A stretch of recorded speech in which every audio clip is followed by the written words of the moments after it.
Having been introduced to the work of the philosopher Gilles Deleuze through the writing of feminist theorists like Elizabeth Grosz and Rosie Braidotti, and having read him concurrently with French feminists like Luce Irigaray and Julia Kristeva, it never occurred to me to read Deleuze as articulating a philosophical practice of disembodied thinking. In fact, I have always read Deleuze and Deleuze and Guattari as post-phenomenologists. In Deleuze and Guattari's view, language unfolds in the pragmatic context of embodied speakers, and philosophy as a practice of thinking can only unfold in the context of embodied thinkers situated in the social fields of specific times and places. Even if thinking can and should go beyond the confines of good sense and common sense, it can only emerge in empirical thought movements. In addition, Deleuze and Deleuze and Guattari promote thinking embodiment not simply in terms of the particularity of specific thinkers with bodies informed by the physiological, cultural, social, and political aspects of particular times and places, but in terms of a durational whole comprising what manifests to conscious awareness as well as a pure past or virtual excess insisting in that awareness rather than a chronological time that can be thought of as a string of static states. Although they conceive language as always related to pragmatic situations, they refuse to give it primacy. Linguistic meaning is just one factor in a heterogeneous mix of forces that come together in the pragmatic situations of thinking, speaking, writing, listening, and reading. Their work suggests that just as one could be caught up in linguistic cliches, so one could be caught up in perceptual cliches, and that such cliches are informed by habitually repeating patterns that could be transformed when opened up to what exceeds that patterning. In Deleuze's view, thinking is part of life. A philosophy that would freeze thinking into propositions that it proclaims to be timelessly true is a philosophy that becomes increasingly out of step with the need to make sense of the life in which we are immersed. Just as life cannot be reduced to the forms we perceive at a given moment, so the wisdom philosophy seeks cannot be reduced to propositions that fixate moments of thinking. Life is always more than what is manifest to our conscious awareness. It is also the intensities that are moving what is manifest into new forms, the imperceptible forces insisting in the most fleeting moment that are even now moving whatever is towards something else. As someone who had been through some of the sex wars of 80s feminism, with its heated debates about the way even one's sexuality and sexual desire might be affected by one's cultural, social, and political situation, this approach held the appeal of a non-dogmatic way of bringing the body into play without reifying the past experiences of specific bodies into rules of identity to which feminists had to ascribe in order to be real feminists.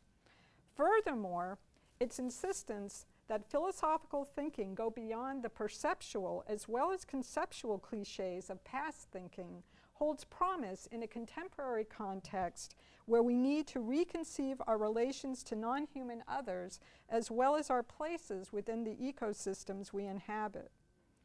Deleuze conceives of philosophy as a practice that not only allows us to pursue ideas in a carefully consistent manner, but also allows the force of living to reverberate through thinking in a way that can transform and even shatter the personal self of the embodied philosopher.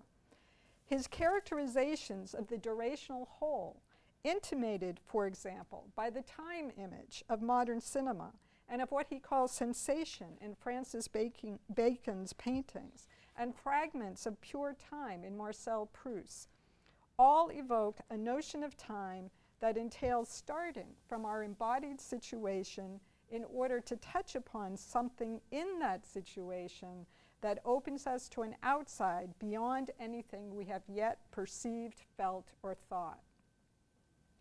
In what follows, I will elaborate Deleuze and Guattari's characterization of philosophy as a practice of creating concepts in light of Deleuze's work. We will find that according to their characterization, concepts are not verified with reference to states of affairs, but rather express events. Creating concepts institutes a pre-philosophical plane of immanence comprising the non-conceptual understandings the created concepts entail. In A Thousand Plateaus, Deleuze and Guattari approvingly state with respect to J.L. Austin's pragmatic approach to language, quote, "The meaning and syntax of language can no longer be defined independently of the speech acts they presuppose," end quote.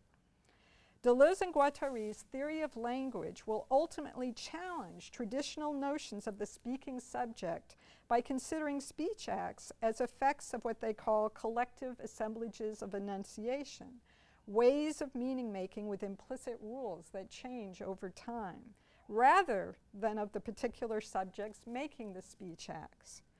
Furthermore, in their book, What is Philosophy?, they characterize philosophy as a practice that, along with creating concepts, creates what they call conceptual personae, in defiance of the personal identities of embodied philosophers. But those conceptual personae, like the planes of immanence the creating of concepts institute, can emerge only in the empirical movements of actual thinking that unfold over time. I hope to clarify how this notion of philosophical practice, even as it challenges traditional notions of embodied agency, still draws upon and extends the phenomenological attentiveness to lived experience. In addition, I elaborate what this practice entails for Deleuze with reference to Bergson's notion of intuition, a notion that suggests that philosophical practice engage a durational temporality. And I consider how this practice might relate to art and science, the two other thought forms to which Deleuze and Guattari compare the thought form of philosophy in their book, What is Philosophy? It is through culturally shared non-philosophical presuppositions that circulate through cultural thought forms like art, science, and philosophy that humanity unfolds its ongoing attunements to life. To counter the notion of a philosophical concept as a word or term with a fixed meaning that can be cashed out in a set of propositions, Deleuze posits it as an event. A concept may be attributable to specific states of affairs, but the sense of the concept is always in excess of any given state of affairs. Not only are there always other states of affairs to which it may apply, but the meanings of the concept will reverberate differently in keeping with shifts in the internal relations of its components and its relations to other concepts. Deleuze characterizes concepts in a way that not only attempts to shake us out of the ruts of conventional movements of thought, but also conceives them as integrally related to and yet in excess of the empirical movements of thinking that actualize them.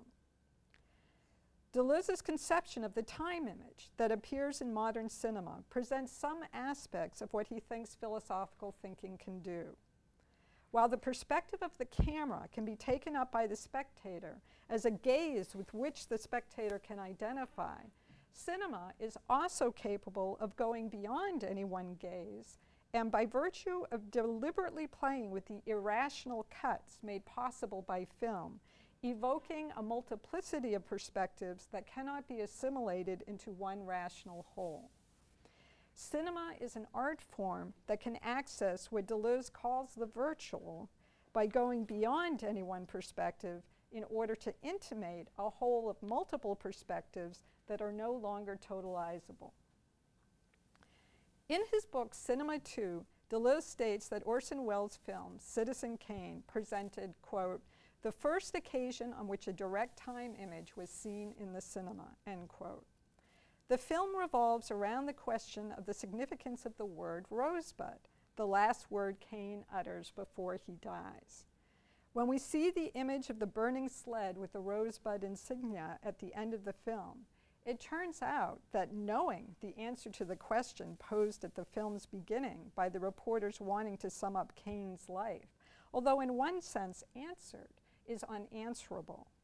We now know that the word refers to a sled he had as a young boy, a sled related to a time before he was torn away from his mother and father after his mother decides to take an advantage of an offer to give him the privileged life his own family cannot. And yet, no one except the audience sees the burning sled, and so the answer burns up right before our eyes, leaving it forever beyond the grasp of the characters of the film. As Deleuze comments, it is, quote, an image which burns independently, is totally pointless and of interest to no one. It thereby casts suspicion on all the sheets of past which have been evoked by the various characters, end quote. Each of the disparate recollections given by the people interviewed in the film who have known Cain at various times of his life evokes a duration of Cain's life that, although connected to other durations, ultimately does not cohere with those durations into one narrative. Quote, it is true that these regions of past have a chronological course, which is that of the former presence to which they refer.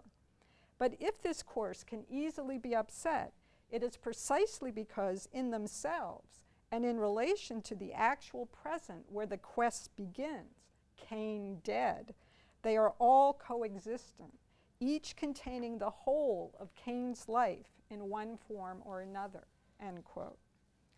Rather than a path that forks, the film presents his life as a heterogeneous durational whole.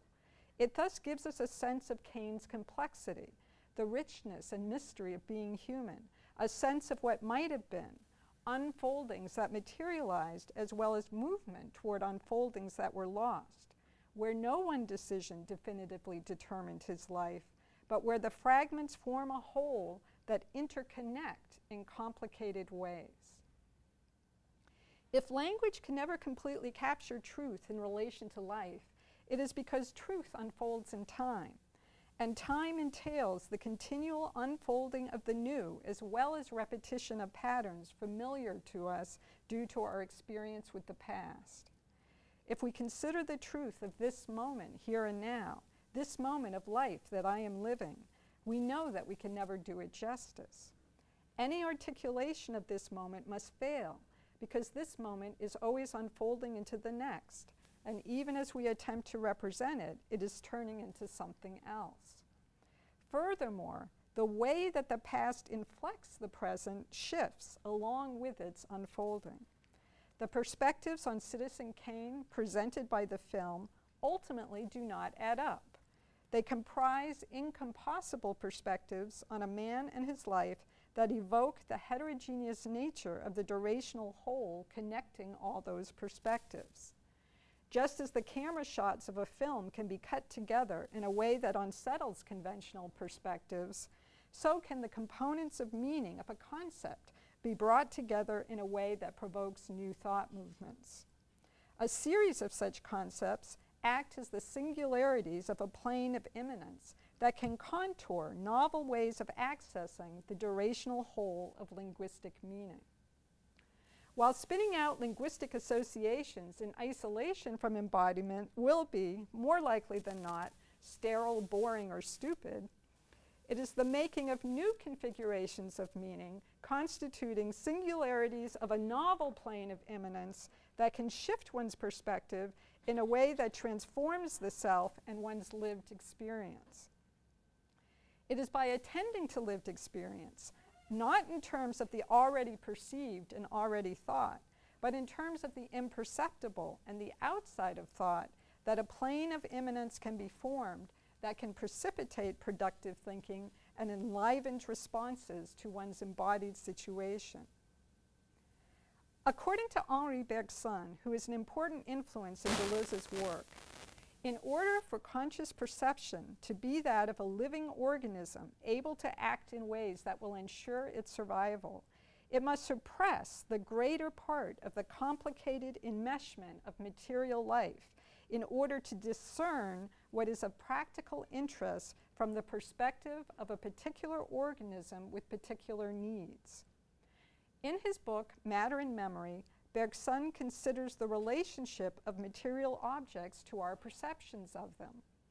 He conceives a material object apart from our perception of that object as an image among a universe of images, all of which are material points without perspective that implicate and impact one another. He contrasts, quote, the image which I call a material object, end quote, to the represented image that is a conscious perception of that material object. Quote, that which distinguishes it as a present image, as an objective reality, from a represented image is the necessity which obliges it to act through every one of its points upon all the points of all other images, to transmit the whole of what it receives, to oppose to every action an equal and contrary reaction, to be, in short, merely a road by which pass in every direction the modifications propagated throughout the immensity of the universe, end quote. As Elia Alsagi puts it, such, quote, an unperceived and unperceiving point virtually implies the rest of the dynamic and interpenetrating universe in its complexity and richness, with its infinite and incompossible relations. Its vision is a non-selective and indifferent kind, which registers everything but discerns nothing, end quote. A conscious perspective requires, quote, a process that limits and diminishes the virtual whole. It is in this way that representation and consciousness come about, end quote. If we consider Bergson's comparison of a material image to the represented image of conscious perception, we can see that anything that we can call a perspective is, in a sense, haunted by interpenetrating influences that always exceed those that emerge in relation to the needs of a particular organism. The force of these influences constitutes a kind of ontological unconscious that is the virtual reality inflecting any actualized present. In his book, Creative Evolution, Bergson lays out a notion of intuition that can go beyond the intelligence of a conscious perspective premised on maintaining survival. Intuition, by thinking duration, goes beyond the perceptions of a living organism to intuit something of the virtual implications of the interpenetrating universe passing through any perspective. It is this kind of thinking that the creation of concepts can provoke.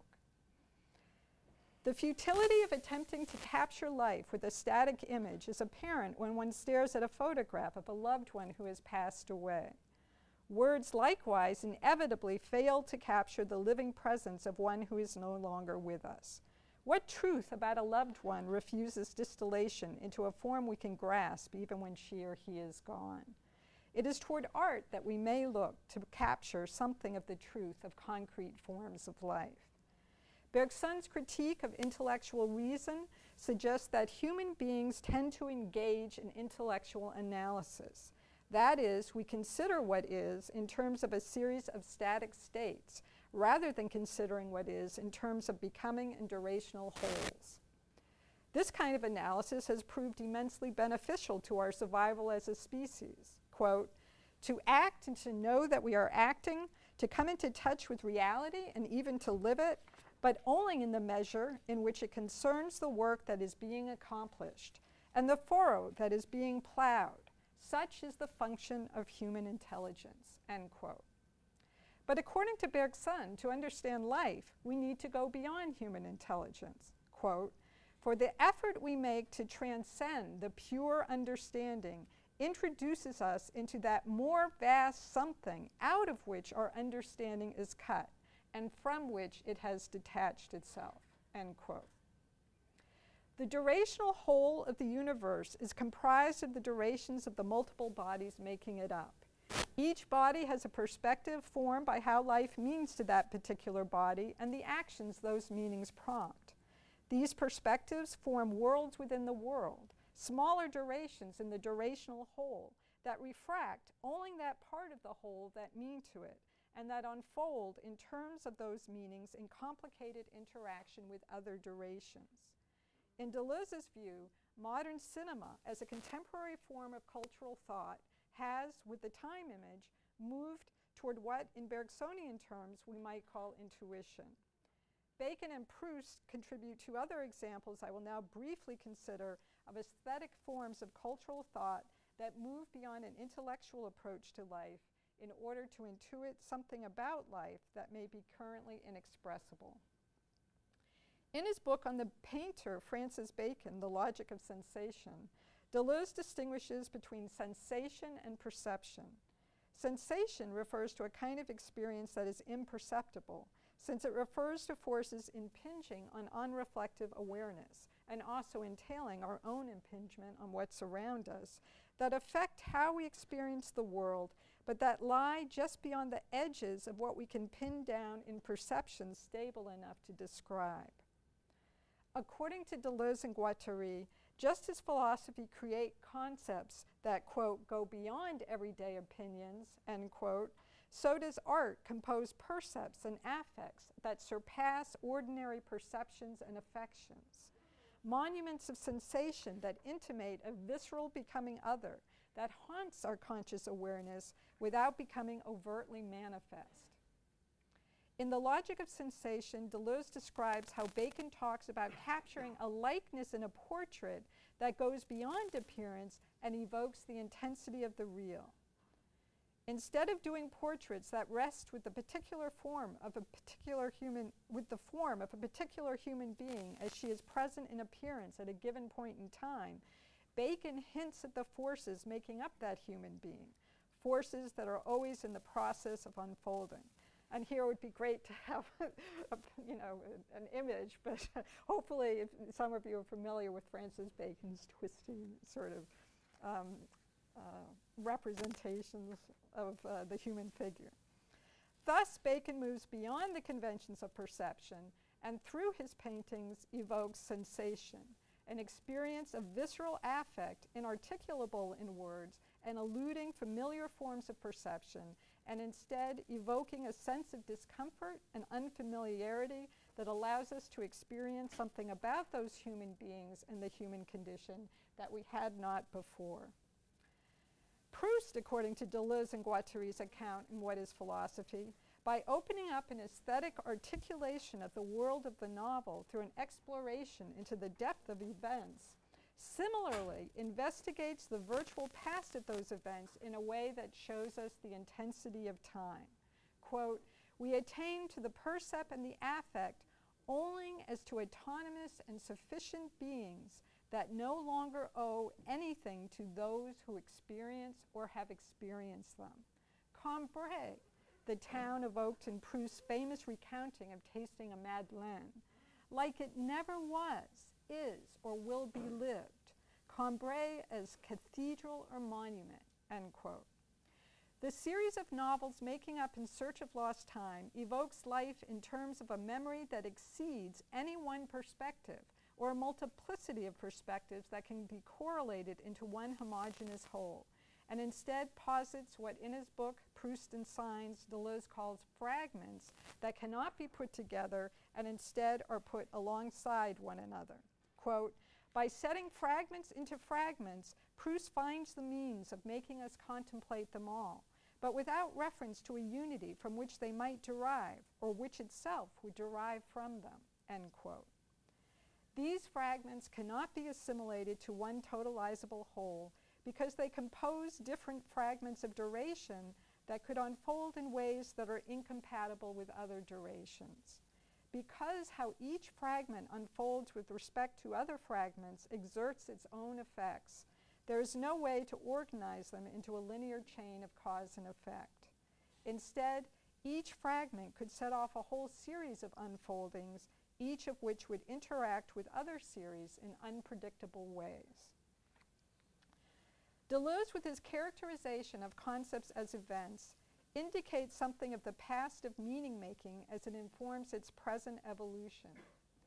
While the cinematic time image intimates the intensities that haunt the specific moment in space and time rendered by the cinematic shot, the notions of sensation and fragment indicate percepts and affects, intimating resonances never actually lived.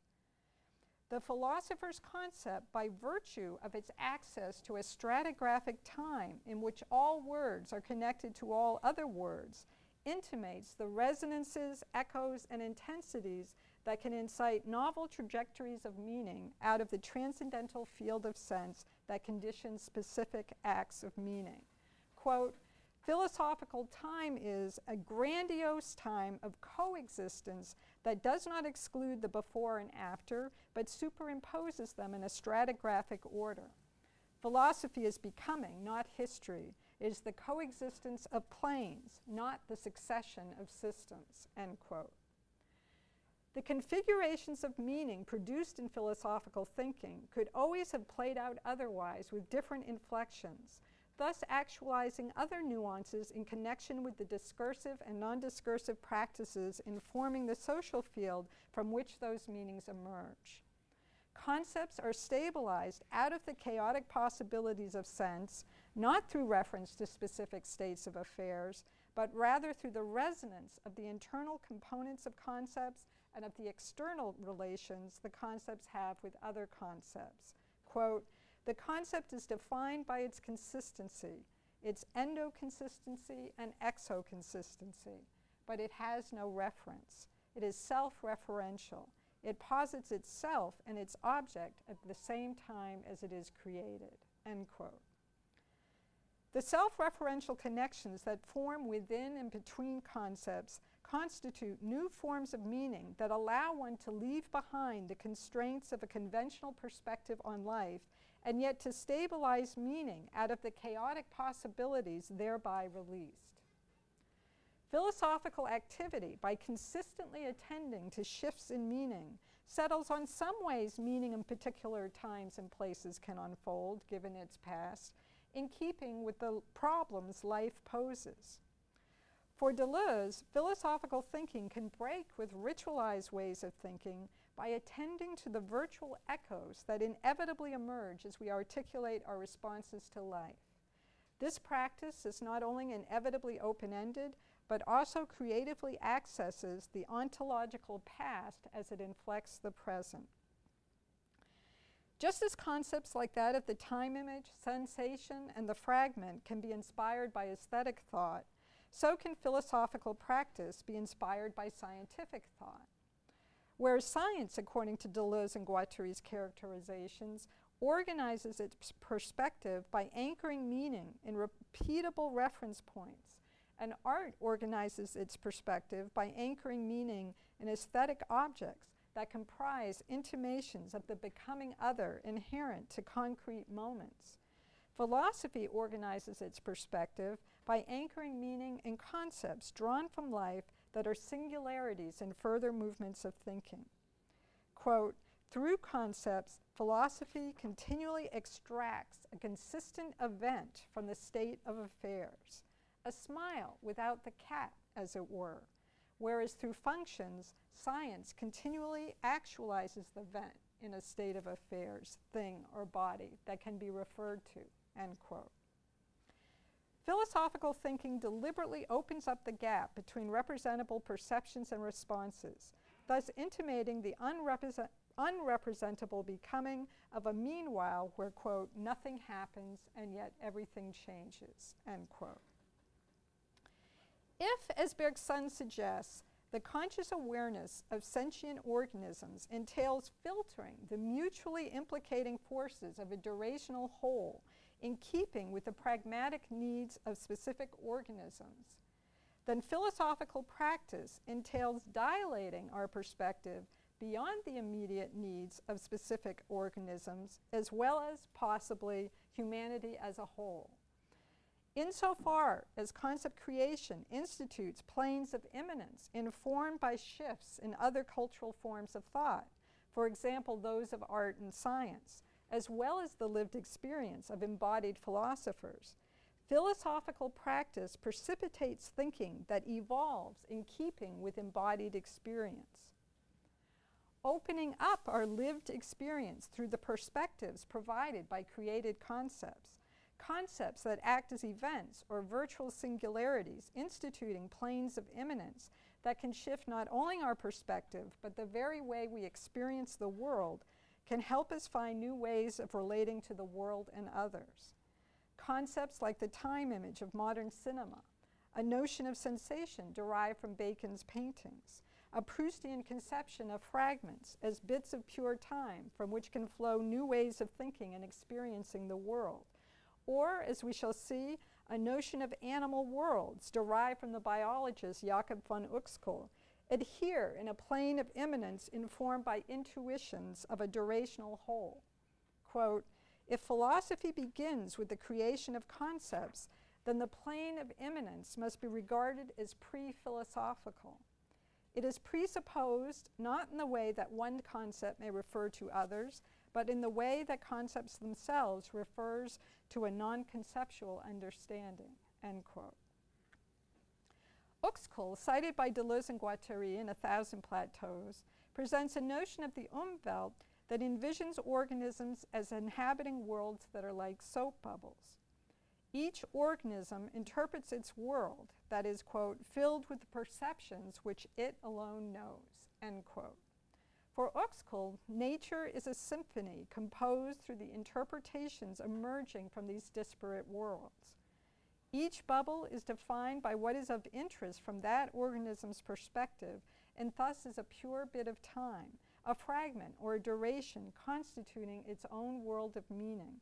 And yet, from a Bergsonian perspective, each such world also extends into the pure past or ontological unconscious of the durational whole. If we think of how time is refracted through each perspective, with memory or a pure past being brought to bear on the present in terms of the needs of the organism constituting a given perspective, then we can see how the forward movement or unfolding of all those perspectives will play out in implication and complication with one another. Each body thus constitutes a center of meaning from which responses to the world unfolds. These centers have a relative autonomy.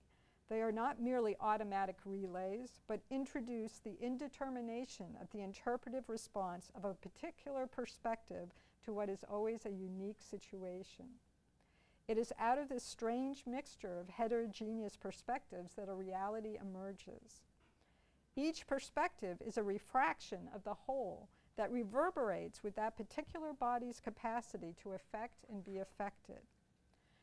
Bergson's notion of intuition suggests that although we may never know what it is like to be a non-human animal or a blade of grass, intuition, by virtue of considering the durations of our own lived experience and their inextricable entanglement with other durations, can intimate their presence.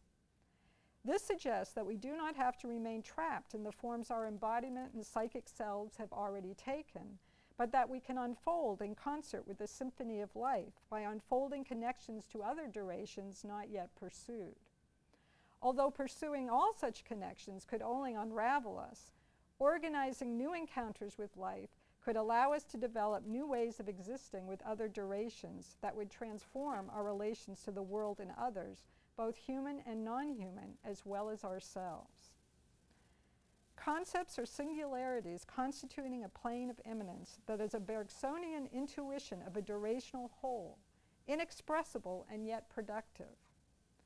Philosophical practice ultimately opens up the personal, lived experience of a human subject invested in its physical and psychic survival to a durational whole that comprises multiple perspectives intimating durations beyond that of the immediate awareness of the embodied philosopher. Bergson's notion of the mutually implicating durations of the universe suggests the reverberation of all life in the duration of one embodied existence. Because the embodied philosopher is a dynamic duration who becomes in and through other becomings, becomings other that unfold in and through the becomings accessible to lived experience are available to her.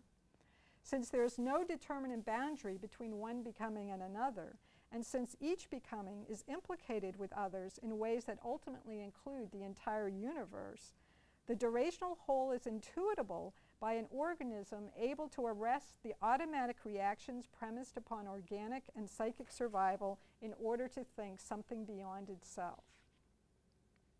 Just as the time image, by virtue of presenting shots cut together in defiance of a homogeneously conceived time, intimates a durational whole of incompossible fragments, so can the creation of concepts dilate our embodied experience onto a pure past and ontological unconscious beyond the organic needs of one embodied existence or even that of humanity as a whole.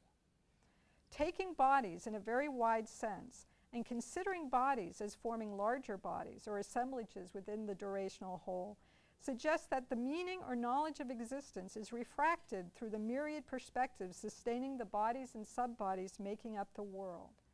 Thus, just as the time images of Citizen Kane intimate a heterogeneous duration formed of the varying perspectives converging in Kane's life, so are particular bodies composed of multiple bodies with their multiple and incompossible perspectives.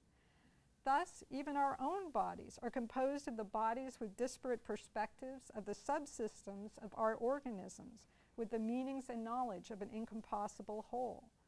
It is from the virtual echoes of the durational whole of a body and of a life that a particular body and psychic self emerge. But the habitual patterns of living sustaining our survival as a unified organism quelled the dissonance of incompossible perspectives. Actualizing meanings that have already occurred would merely repeat instantiations of patterns that have already been lived. The philosophical practice of extracting events from lived experience brings together components of meaning into concepts that articulate some portion of the intensive excess of specific states of affairs, including those referred to by the functions of science or composed into the monuments of art, in ways that open up new perspectives and ways of thinking. These thought movements are durations interconnected with other durations that can unfold into and through other movements of being with reverberating effects. Husserl and Heidegger are two phenomenologists who, by virtue of describing lived experience as we experience it, arrive at different formulations of how and why that experience cannot be reduced to what actually appeared. Husserl's notion of a noematic object, of an intentional act that can never be fully represented, or Heidegger's notion of being as a concealing, unconcealing that is never complete, both indicate the paradoxes that emerge in the phenomenological attentiveness to lived experience and how it means to us. The more carefully we attempt to describe lived experience, the more we are challenged towards something that is beyond or outside what we can represent about that experience. Although each, according to Deleuze, end up constraining this approach to the outside, Husserl by constituting the noematic object in terms of the intentionality of a transcendental ego, Heidegger through a notion of being towards death that emphasizes a consolidated life. It is the thinking from and through the embodied situation that allowed them to approach the outside. It seems to me that Deleuze continues this tradition and is thus an important resource for furthering projects like that of feminism and environmentalism that would bring into being enlivening articulation of marginalized forms of subjectivity by attending to lived experience in a non-dogmatic way. It is a paradox that even when philosophy is conceived as a set of timeless truths waiting to be discovered, it is never satisfied with its answers. Philosophy is an open-ended process in which one must inevitably question the truths one has arrived at and continue the process of thinking. Deleuze's conception of philosophy as a thought form that creates concepts entails the notion of a concept as an event rather than a fixed truth. A concept as an event of thought is a virtual multiplicity whose internal links among components of meaning and external links to other concepts make up a plane of immanence that evokes the restless movement of thinking as a generative process. Philosophy, unlike art, does not look at the becoming of specific things, for example, the human body of a portrait. But according to Deleuze, it, like art, provides access to a chaos uncontainable within categories we have applied to past events. Philosophy, like art and science, is a distinctive form of thought that creatively grapples with life's novelty. Our contemporary situation, one of rapid change and unprecedented problems of almost unthinkable scale, is perhaps one that demands this Deleuzian conception. Only a philosophy that includes a temporal as well as spatial dimension can speak to a thinking that arises from and keeps pace with the accelerating speed of life's movement.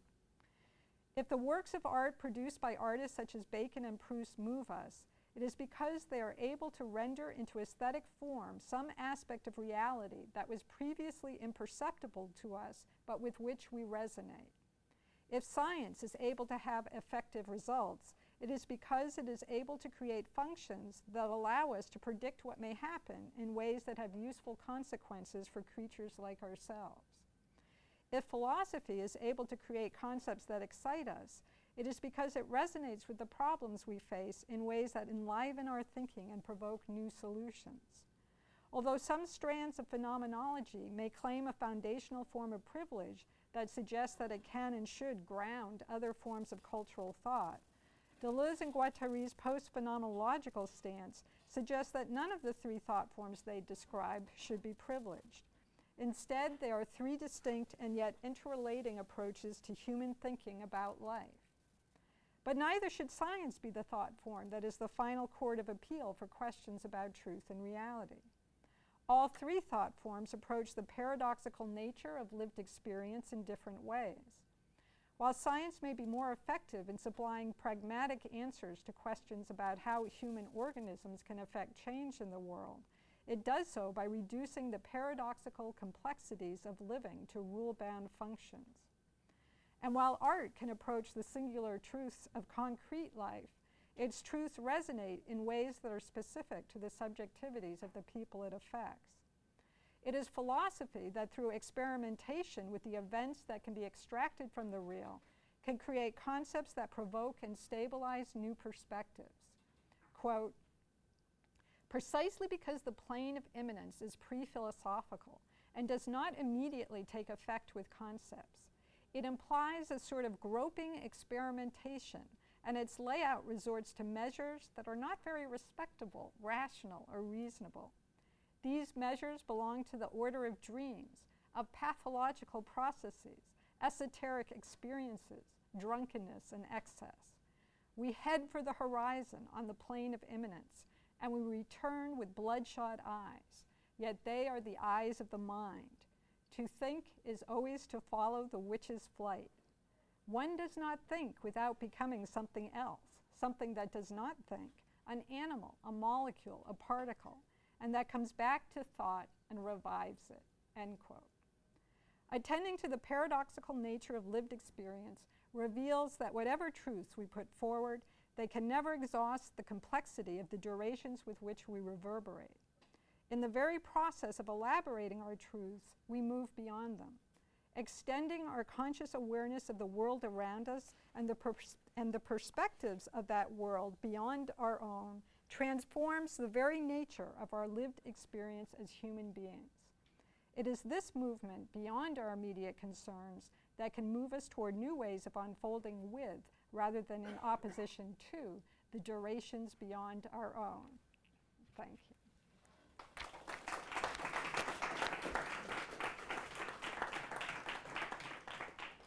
You with a tough one. So, if following Deleuze is influenced by Bergson and intuition, you could say that art is an attempt to expand the parameters of what we experience in the world beyond what's immediately available to us. Yeah. So it gives us a cut, a choice, a take on how it is that what is immediately present to us, or apparently immediately present to us, and includes a host of other connections, reverberations across a number of different fields, a number of different objects. And film appears to give this to us, although I think we anymore are more adept than Deleuze may have been at seeing these fragmented images as being continuous. Yeah. But apart from that, Yeah. if that's what art is doing, and Bacon's one example, Jeff Koons is another example, the person who designed the cardboard container that my toothpaste comes in is another example, okay? Yeah. How is it that Deleuze can, as he does, say that there is commercial art and truly creative art? There's real art, and then there's art that doesn't do that. There's art that answers to the slower and the more base circuits of cerebral links. The molecular speeds are not quite up to snuff. And the question I have is because Deleuze was writing the cinema volumes about the same time the High-Low show was happening at MoMA. And that was the show where they questioned the distinction between high art and low art. And part of the argument there was that what was so-called low art was only thought to be low from the point of view of a certain refined perspective. And I wonder if Deleuze is caught up in that. He seems to have a very dim appreciation for art that is not of a certain standard. And I've always been concerned about that. Yeah. Well, and the same goes for philosophy, right? That a lot of it is just debates or just opinion being recycled. And so, like a philosophical conference, I mean, I'm not sure, would be the high form of philosophy for him. So, I mean, I'm not sure what your question is. I mean, I think that it's, one thing that I would say is that I'm not sure that it's exactly a high-low distinction, and some art forms can do this for us and others can't, because that sort of takes out of play that art happens in this richer context where lots of other stuff might be going on. I wouldn't want to say that the art does something to me, right? Something happens when I come together with a piece of art in this richer context where these different kinds of connections can be made. So when artist, the first place where this happens, right, is the artist makes a piece. Yeah. Let's use painting as an easy example. Yeah. And the event of the painting is the way in which the artist creates something from material objects, creates a saturation of percepts and affects that we then encounter, that perdures. I think he's very good about this. I can go see the Mona Lisa. It is the same materiality that was put on that canvas however many hundreds of years ago. And yet, what he's saying is that art is giving us a window into the complex of reverberations that this material substances have with other material substances. But there seems to be certain constellations of reverberations that he privileges over others. Yeah. So, yeah, and that's where I would go next, is that, yeah, I mean, I think that maybe it's, how can he privilege certain constellations of reverberations over others? Well, I would say that, he's very concerned about cliches of various sorts. And if he admires a painter like Bacon, it's because Bacon worked so hard to get beyond the cliche. So there is a sense in which what happens in art and what happens to human beings in terms of how they perceive is we're going to go to the, I mean, if we want to use this Bergsonian language to try and talk about this, we're going to go to the default mode of representations and, intellectual analysis or where we see things as static things that we can talk about in terms of functions or rules of some sort, right? So we can go and experience an artwork in that way, and if it's not somehow opening up this other kind of space, again, using this kind of framework that I'm talking about here, the reverberations, then yeah, it's a form of art that Deleuze won't have as much respect for. I think that's true.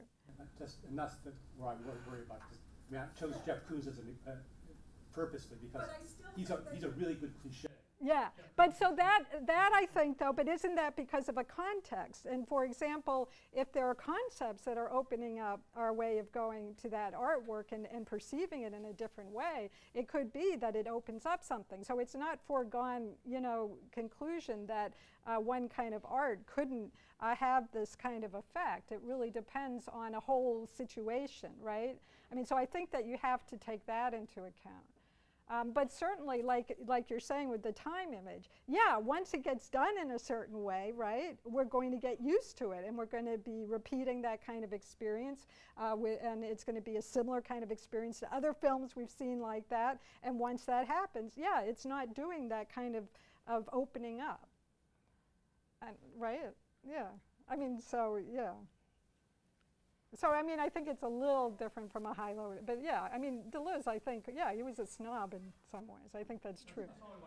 Oh, okay. I agree. I grant you. In fact, some of the films he likes so much, I'm like, I can't even watch these films. So, right, so. Yeah, anyone else? Yes, Jesse. I sort of have a question for me. Maybe there's two sides of it, and you can take it as you will. My thought from the talk was thinking about practices. So the first question I came up with was, what could we do with those concepts that have become conceptual cliches? Right, often we teach them. Yeah. So what could we do when they become kind of this static image instead of this moving time image, which is what we try and convince people they're still in motion, we should still care. Actually, that's a really great question. I think one thing to keep in, the first thing that came to my mind is that what's a cliche for me as a teacher, because I've taught the material before, may not be a cliche to your students, right? And of course, that's when it reverberates again for us, is when it really does open up a student's way of thinking in a way that hadn't been the case before. So it is a similar thing to the art. I think that there is a sense in which any experience that starts repeating in terms of a pattern that you've already experienced is prone to this kind of cliche. So this kind of process of turning into a cliche. And that's the worry. So I know for me, and again, I'll go back to a situational thing, right? If I'm with a class, a new class, to see it happen, right? There's something that happens. You may go in and be really bored with what you're going to teach. Oh God, I'm going to do, Descartes yet again, right? And you may go in, and it may be really boring, and all the eyes glaze over, and nothing's happening. But part of the practice of teaching, it seems to me, is to open up, is to make a situation in which those reverberations open up in some way. And so, I mean, I'm sure you all in whatever teaching you've done thus far have found that you're a performer when you're teaching, right? There's a kind of performance. And you might think of what Deleuze has to say about actors in the logic of sense there, that you're saying the same words, but there's something that it opens up. It's like you make an event happen where something reverberates in that wasn't necessarily apparent before you even went in and did that performance. But I think that's a really interesting question, yeah. My other thought about it was that when we try and embody these new ways of relating that you're trying to speak of, right? So we can, how you said, like attending to the imperceptible, or you had it in a different way, attending to the ontological unconscious, or any of these things. Yeah. Once we start attending to that in our practices, I feel like I guess I wonder how we're supposed to deal with, in a practical sense, the constant misunderstanding that we'll have with others because of it. So we're not taking up the conceptual cliches as our banner, right, as our flag. Yeah. And so when we start to do things in a more imperceptible way, we're going to seem to either totally miss the radar of others that we're actually trying to get them to engage us with. Right, speaking of the bacon, I was like, why does it take $143 million painting sale to get someone to go Google what a bacon painting is and think about it? Like, are there not, is there something about our practices that, especially when they're imperceptible and they're not taking on those cliches, that how are we going to deal with this? Well, I think, again, one of the things that I was thinking about as I, looked at this paper was that it seems to me that some of the concepts that he's pulling from art and from cinema and from, Uxkol, that does create a plane of immanence, right? It's beginning to create a different way of thinking. I mean, you can see how they kind of cohere, right? You can see how those concepts sort of are building bridges to one another. And it seems to me that that's part of what is happening now. And if Deleuze resonates in a certain way for some people, I think he's sort of touching upon a kind of way that thinking is changing. So, for example, I saw this New York Times article the other day about polar bears. And we think, okay, polar bears are losing their habitat and that's bad. But also geese are losing their habitat. Did anyone read this? And so it turns out that many more geese are flocking to one area that polar bears actually go to. So in fact, the polar bears are really making out there. They're getting all sorts of extra eggs and so forth that they wouldn't have otherwise. So what the article was saying about that is that, we think that we can understand how an ecosystem, how effects are bad, right? But it's really kind of unpredictable how these durations sort of interact with one another and how, we can't tell how that's going to unfold. So I think what's interesting about that is that we're being forced in some ways to a different kind of way of thinking, one that does seem to me to go with this kind of Bergsonian image that I was trying to get out. So so we have an automatic way of responding then in terms of this kind of intellectual analysis, of sort of pinning things down. And what I would say to somebody who's just not seeing or not, I feel like they're not understanding what I'm trying to say, is probably that they're assimilating it to a kind of past pattern, right? So how do you break through that pattern? How do you sort of get them out of that to be able to, follow this other kind of set of singularities that's unfolding, this other arc, of thinking that maybe is a little bit different. So it seems to me that one thing that is coming out here is that Deleuze is not thinking alone, right? He's thinking through and with other things that are happening.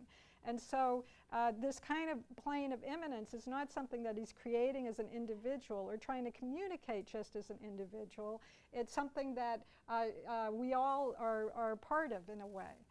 Right? So this notion of being one individual with a kind of thinking, and I'm going to communicate this thought, up here, and then, communicate it to you, and we can talk about how you've misunderstood me or whatever. I mean, certainly there are times when that happens. But I guess what I'm saying is that I think that part of what he's trying to get away from is being too, in one head, communicating something to one person over here, and then we have to fix it, right? Something is happening. We're experimenting. We're trying out stuff.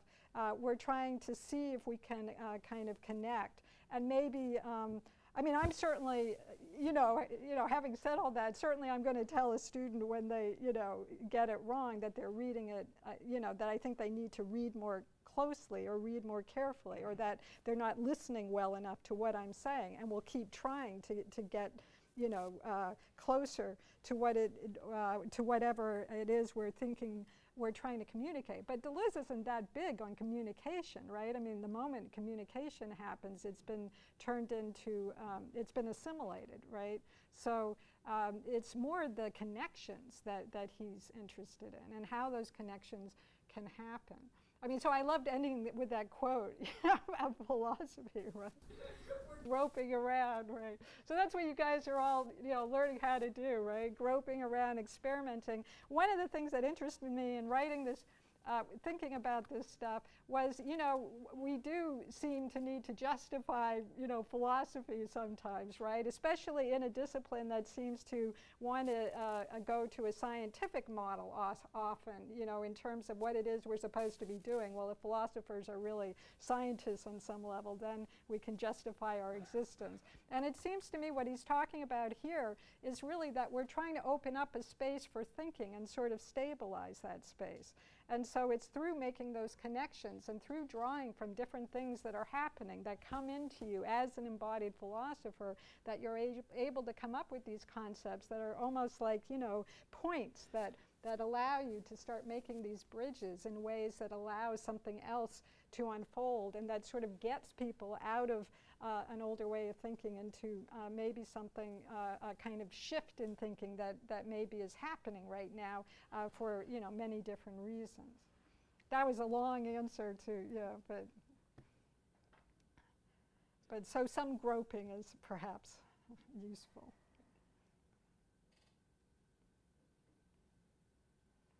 So, yeah.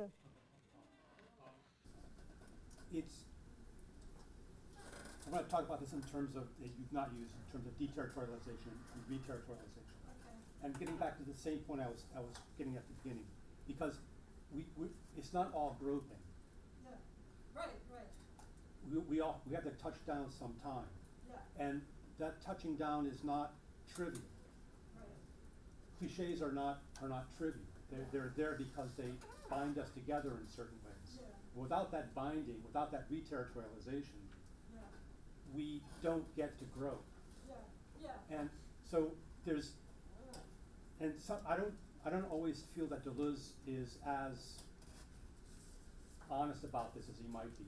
He tends to like to talk about the groping, and it's not that you don't create a plane of immanence, right? Plane of immanence is populated somehow by the way the recording surface functions relative to the connections you've made. Yeah. So it's not as if you go out and try to form a plane of immanence. You possess one ultimately because of all the things you've done. Right. But that plane of immanence is going to be populated with cliches as well. Right. And so you do have to teach Descartes sometimes. Yeah. And you do have to just get that third meditation right. Yeah. And that is a basis for opening up to the things that are outside of that limitation. Yeah. Uh, Yeah, I do completely agree. I think so. Jesse, going back to Yeah. I think my concern was like, do we feel like we have to drag others onto the plane that we've created for ourselves as an experience, or do we attempt to engage, or forging? It was like on the one hand our own, or on the other hand try and break the habits of their own and where they're at. But maybe it seems like it's like we're looking for a collective experience. We don't want to share this plane of immanence because that would imply that I have something that I want to share with you. Right. I want to find a field where we can collectively explore a plane of immanence. Yeah.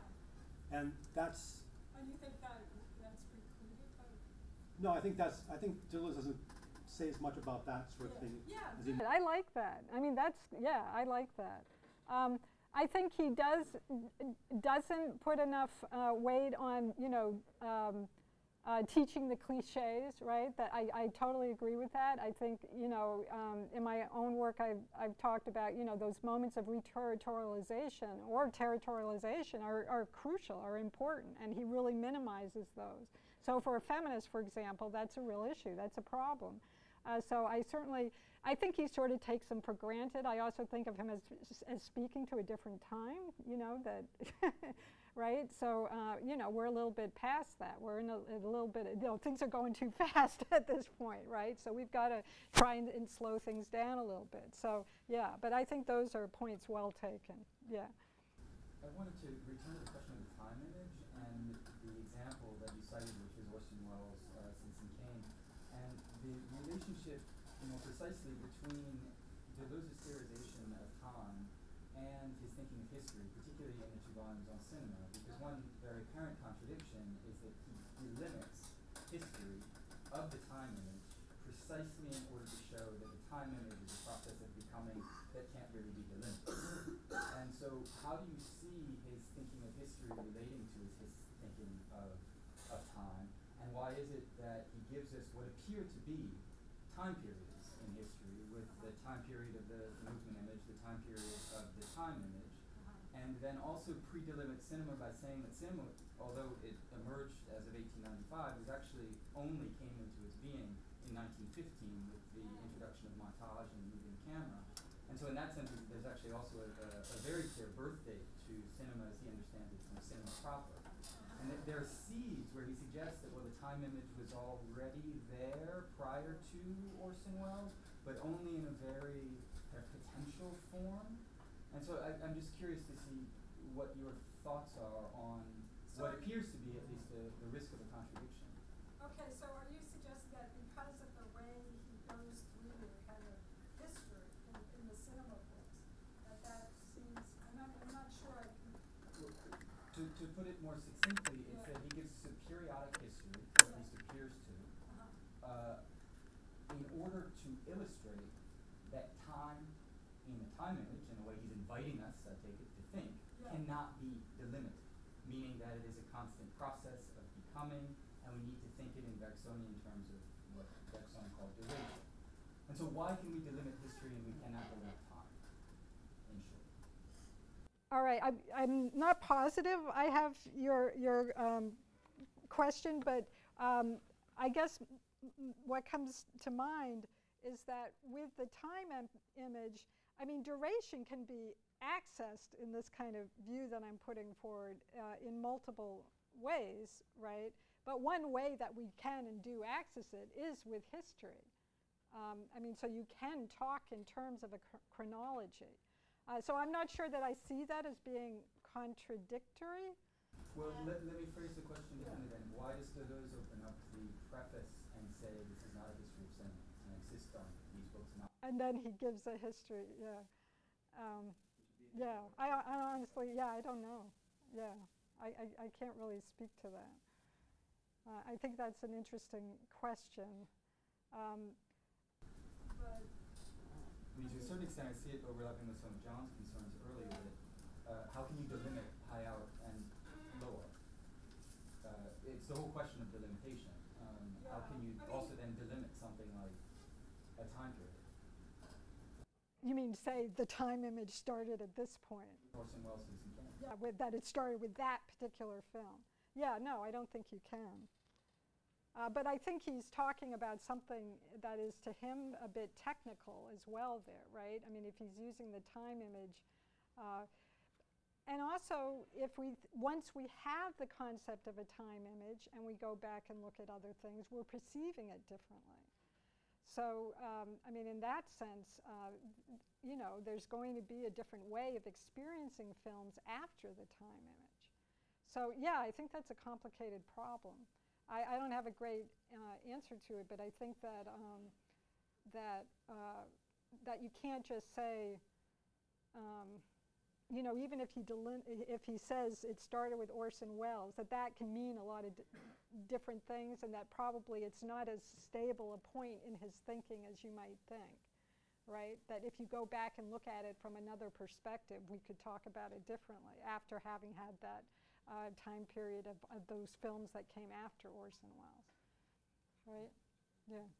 He said it importantly, right, that this is not a theory about cinema, but about the concepts cinema gives rise to, which are themselves related to other concepts and other practices.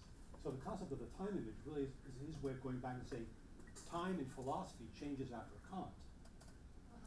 And that, so he's not so concerned, I don't think anyway.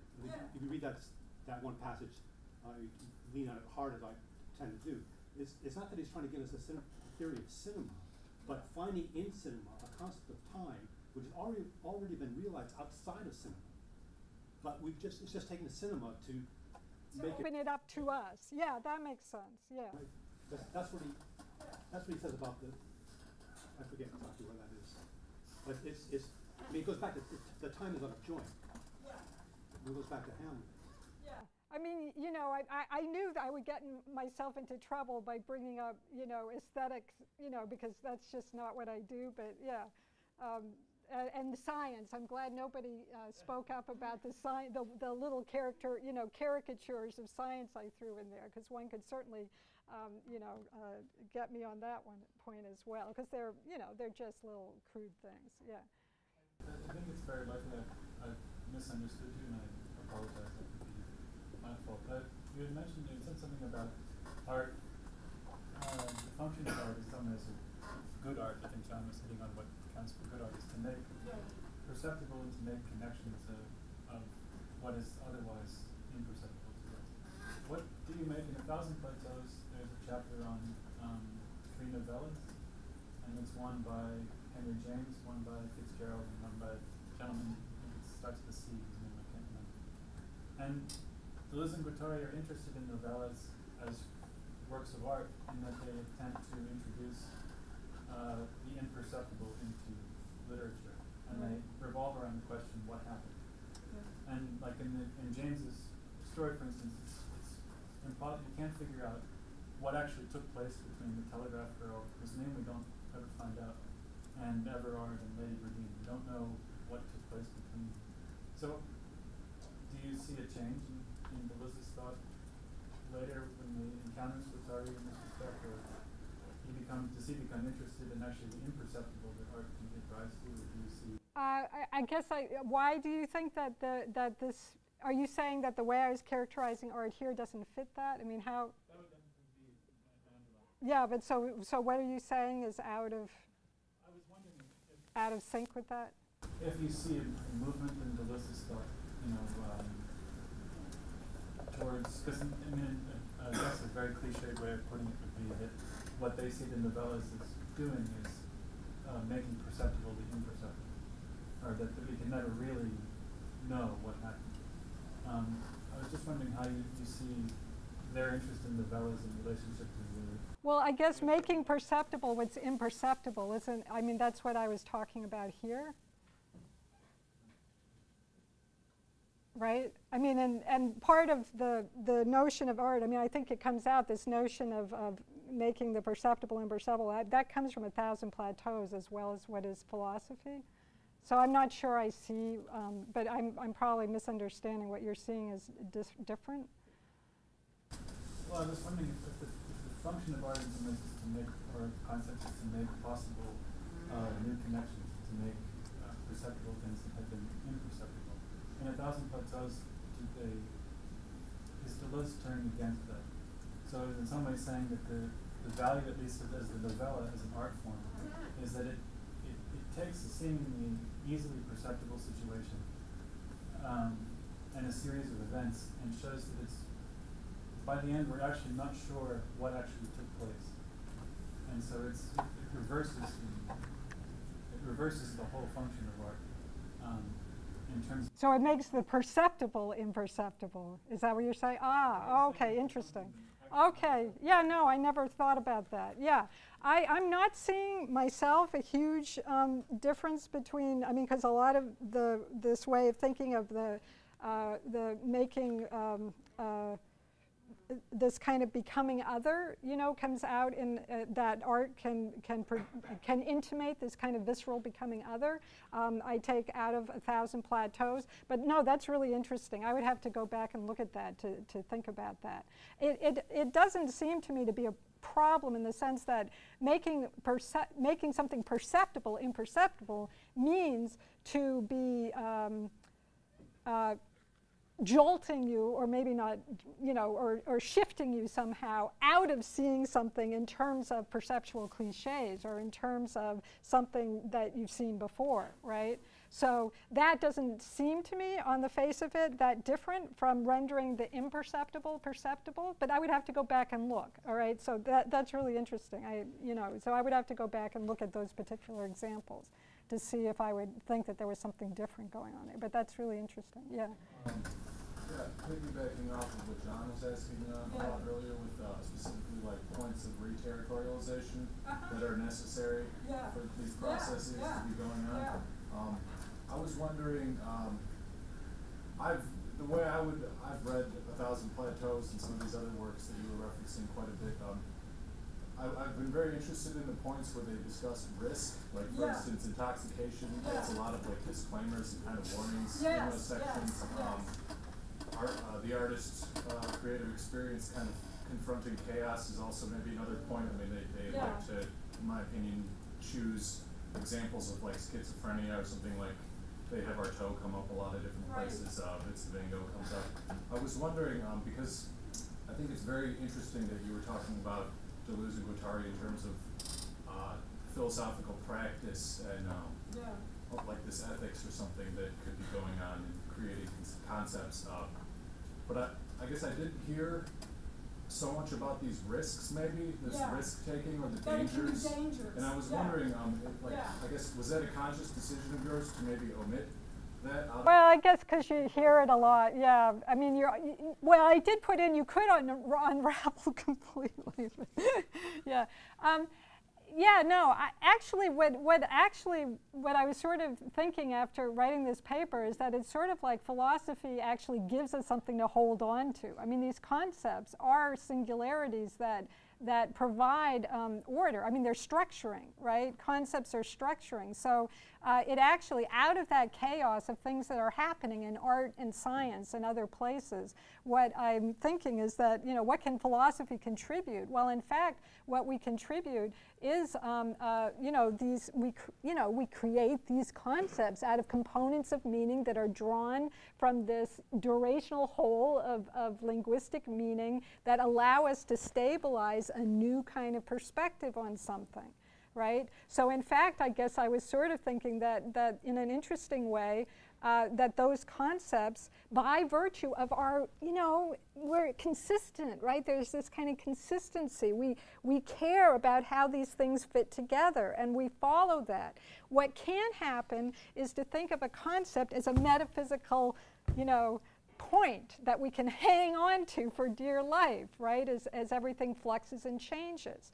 But what I felt coming out of this was this sense of, but we create these little islands that last for this little bit of time, and they connect to other islands, and it allows us to sort of stabilize out of that a new way of thinking for a time. And then when another, brilliant philosopher comes along, and other things are happening in the world, and other things are resonating with people, and we have other kinds of problems that are happening, then that begins to break down. We're leaving that behind. It becomes old. It becomes stale.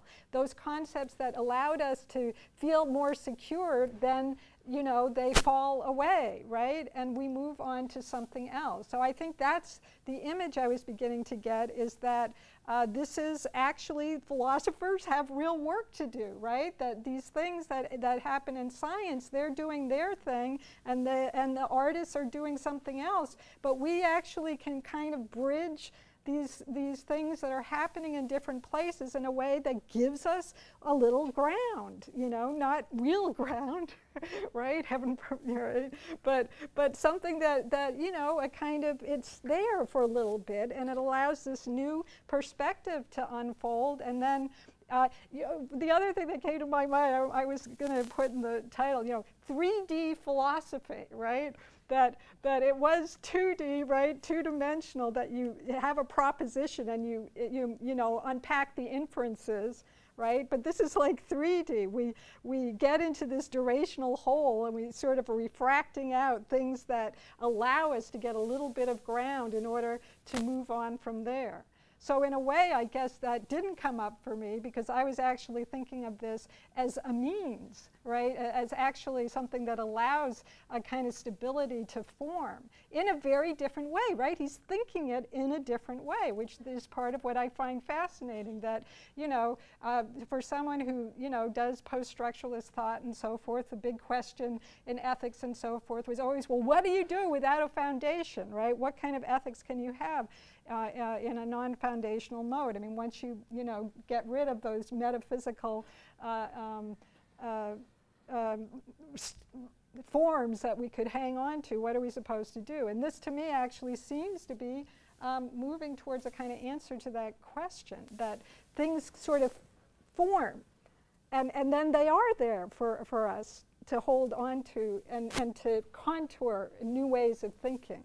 And that something comes out of the chaos, and then it shimmers and it's gone, right? And we move on, and we don't want to get too hooked. That's where the deadness comes in. That's where the cliches that weigh us down. I think it totally makes sense to really emphasize that we need some cliches, right? And that Deleuze isn't, he doesn't maybe acknowledge that as much as he could or should.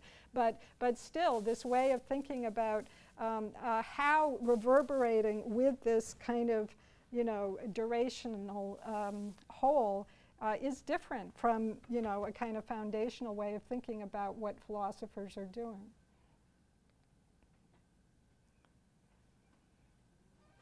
So go forth and philosophize.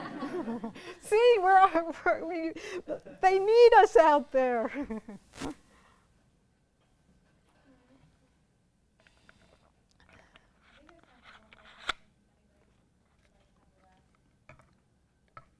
Yes. I'm wondering, I may be trying to force a lot of what you're trying to say into very neat packages, and so I might not be doing justice to what you said. But I'm wondering if you can help me with a kind of question or problem I have, and that's, it seems as though we kind of have two models of the relationship between thought or sense or concepts and something nonsense or materiality or something like that. Because on the one hand, it seems like you're saying, borrowing from Bergson, there's this idea that thought suppresses material aspects of life, or aspects of material life, that there's an outside of thought, that there's intensity of the real, you said, there's forces. So in all these kind of various ways, it seems like what's non-thought is in excess of thought or sense. Yet at the same time, you also said that sense is always in excess of state of affairs.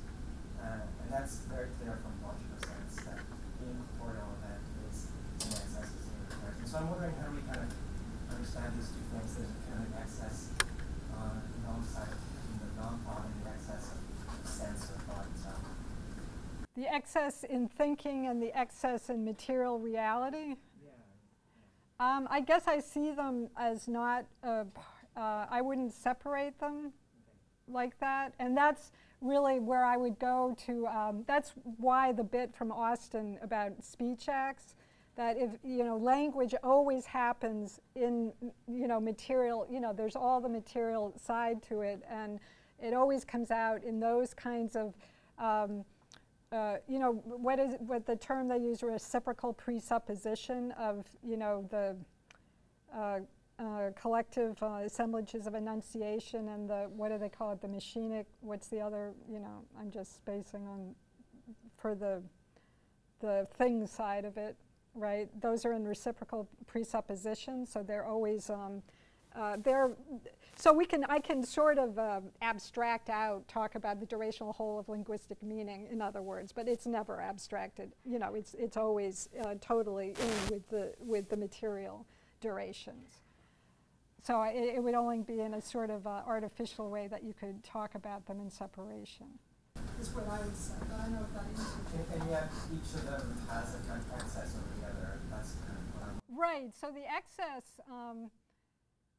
excess is always that part of what I am interested in Deleuze is that I think you can talk about conceptual categories, but I think you can also talk about, and this I think this is when you could go into neuroscience and so forth and sort of look at some interesting stuff there, that at a non-linguistic level there can be kind of categories too. That we could talk about how perceptual cliches, that's sort of what I'm referring to, that there's a way in which we understand things in terms of past patterns, at like the cellular level or other levels. And so that's where this notion of a soap bubble, right, that the tick that sees, feels that he, does whatever, but it's human beings. I mean, maybe that's how we're different from other animals, I don't know, but that actually can go beyond the kind of rules of living that your body has generated. So I do see that as sort of similar. I mean, I'm talking then about them then in analogous ways, but of course as language speakers in this context of having bodies that have all these, responses that are going on, we're also, we're also creating meaning in linguistic terms. But I see that as being all together. And so the excess that, what I find interesting about what Deleuze is doing there is to think that there could be an excess in perception, right, as well as an excess in thoughts, in thinking.